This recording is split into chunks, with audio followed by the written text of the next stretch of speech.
Chapter 7 of The Doll's House by Rumer Godden. In the night, Apple would not sleep without Totty. Birdie had no wish to sleep, and even Mr. Plantagenet did not feel quite comfortable. "Go to sleep, Apple, do," he said. "You go to sleep," said Apple, but Mr. Plantagenet could not. Emily and Charlotte were strangely restless too. "Emily," said Charlotte at last from her bed. "Yes, Charlotte." "You will be cross," said Charlotte. "I don't think I will," said Emily. "I think I know what you are thinking, Charlotte."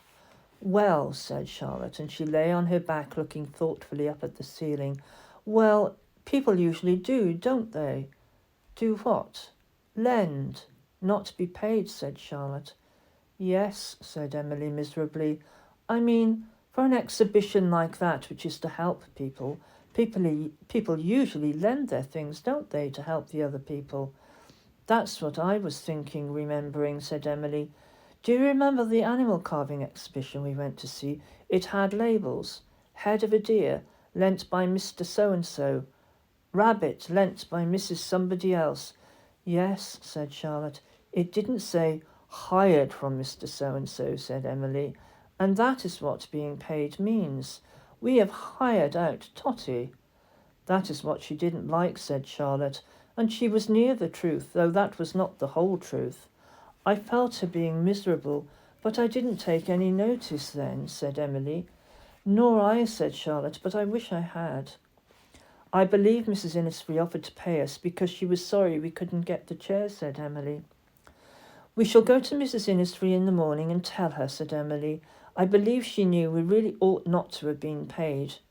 "I believe we really knew that too," said Charlotte. "It was my fault," she added. "I said we needed £1." "No, it was mine," said Emily. "I wanted the chairs more than you did." "How funny. I want things so hard, Charlotte, that I don't think what I am doing." "I don't want them so much now," said Emily. "Then shall we have ordinary ones?" asked Charlotte. "No," said Emily firmly and shortly. "Then what will you do?" "I don't know what I shall do," said Emily. "But not this," she said. Mrs. Innisfree was surprised to see them when they called at her house next morning. She seemed more surprised than pleased when Emily laid the pound note and the shilling on the table. "After all," said Charlotte, "we are not blind, and if we don't get paid for Totty, the children who are blind will get more money." "Certainly they will," said Mrs. Innisfree, and she looked at Emily, who had put down the pound note and the shilling, and who could not trust herself to speak. "Emily," said Mrs. Innisfree, "you wanted those chairs badly, didn't you?" "Yes," said Emily, "but Charlotte likes the doll's house just as much as I do." "It was your idea to get those chairs?" "And the couch, and the table, and the runner," put in Charlotte. "Well, I saw them first," said Emily. "Emily's usually see things first," said Mrs. Innisfree gently, "and it's usually they who have the ideas. I am like Emily. It was my idea to pay you for Totty, but of course it is far nicer that you yourselves have decided to lend her to me." "Now, I have another idea," cried Mrs. Innisfree. "You must remember that while this was happening, Totty was packed away in her box under her paper and had no idea of it all. You must keep remembering that." "I want," said Mrs. Innisfree, "to see those old chairs and that old couch, the ones that were in the doll's house when it came. But they are all torn and unstuffed. But the wooden part, the legs, the arms and the frames, that is still there," said Charlotte. "They should be as good as new. If they were as good in the first place as I think they were, as good as the Wigmore Street ones," said Mrs. Innisfree. "Go and get them now," she said. "What, now? Straight away?" asked Charlotte, but Emily's eyes gleamed. "Straight away," said Mrs. Innisfree. "I might be able to do something with them if they are as I hope." "Are they?" asked Charlotte an hour later when she and Emily had come back. "Are they what? As you hoped?" "Yes, they are," said Mrs. Innisfree. The sofa and chair stood on the table in her drawing room. "Look," she said, and with her scissors she ripped off what Emily had left of the stuffing, the torn bits and dirty old cotton. Soon the chairs and sofa were bare down to their seats. "Look," said Mrs. Innisfree, "the wood is good, quite solid. Do you see, Emily? The little legs are turned. They are scratched and discoloured, but the good work is there. Do you see that when things are beautifully made, how beautifully they last? These don't look as if they had lasted, objected Charlotte. They look fit to throw away. That is because you haven't looked into them. Wait and see, said Mrs. Innisfree. She opened a drawer and took out 2 pieces of sandpaper, rubbed them against each other. That's to smooth them a little because they are too rough. They must not scratch the wood too deeply. She picked up a little chair and began to rub its leg. But you are taking all its polish off. And the dirt and scratches.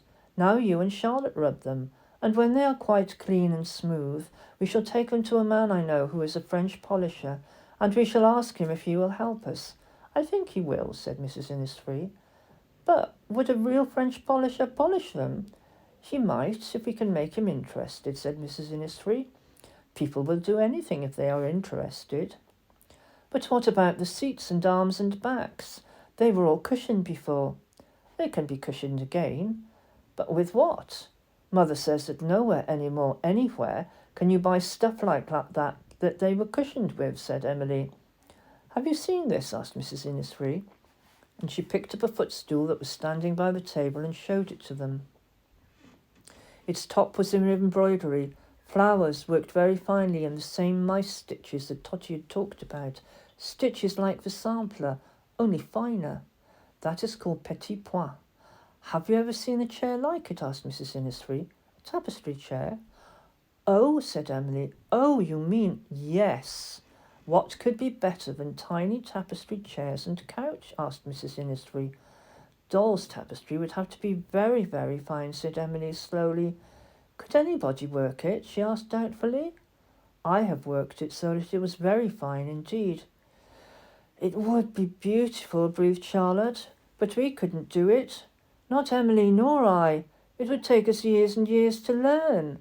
Our great-grandmother could have done it. Perhaps there was some use in working samplers, said Charlotte mournfully. Now who? Mrs. Innisfree had not answered. She had opened a drawer, and was taking out a roll of fine canvas and a box of silks. You, said Charlotte and Emily together. You mean you could work it for us? It would not take me very long, said Mrs. Innisfree. I think I could do it. Anyway, I could try. Suppose you stay to lunch with me, and then we could choose patterns of colours. Of course, we shall need an upholsterer as well as a French polisher, said Mrs. Innisfree, but I have another friend who would do that for us. I think it would be far nicer and, of course, far cheaper, she said with a sideways look at the children, than the little set in Wigmore Street that you wanted to buy. What a great deal we are learning about things, said Emily. All these beautiful old things. But you mustn't think it is only the old things that are beautiful, said Mrs. Innisfree. We can do as good a work nowadays if we have the same patience. Yes, patience, said Charlotte. Truth to tell, her hand was aching very much from the sandpapering, but she went on rubbing. They had lunch with Mrs. Innisfree. What did they have? They had plaice, which is fish, and green peas and mashed potatoes, and a cherry tart from Mrs. Innisfree's bottled cherries. After lunch they looked through the patterns and silk, and chose a small pattern that was part of a larger pattern. It was moss rosebuds in crimson and pink, with green leaves on a cream background. And we must have this copper colour for the stems, said Mrs. Innisfree, and I shall use this peacock blue for the shading. Can you shade so tiny? Asked Emily. I think I can, said Mrs. Innisfree. I think you can do anything, said Charlotte. And that evening she said to Emily, Do you know, Emily, Mrs. Innisfree reminds me of Totty. Oh, Totty? Yes. Can a real person remind you of a doll? I don't know, said Charlotte, but Mrs. Innisfree does. She thought for a moment. Perhaps it's because Totty never breaks or gets spoilt. I miss Totty, said Charlotte. They had asked to peep at Totty before they left Mrs. Innisfree, and how surprised Totty was to see their faces bending over her. Is this all a bad dream? Asked Totty of herself. Am I at home again?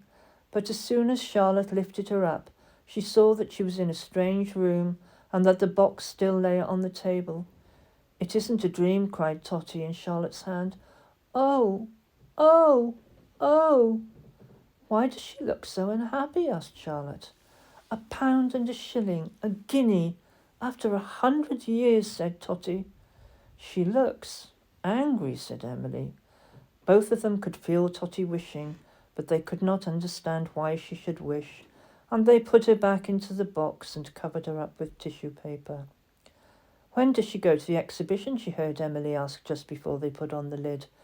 To the exhibition, said Totty in a cry so loud that every knot and grain of her felt twisted, but of course not a sound came out of the box.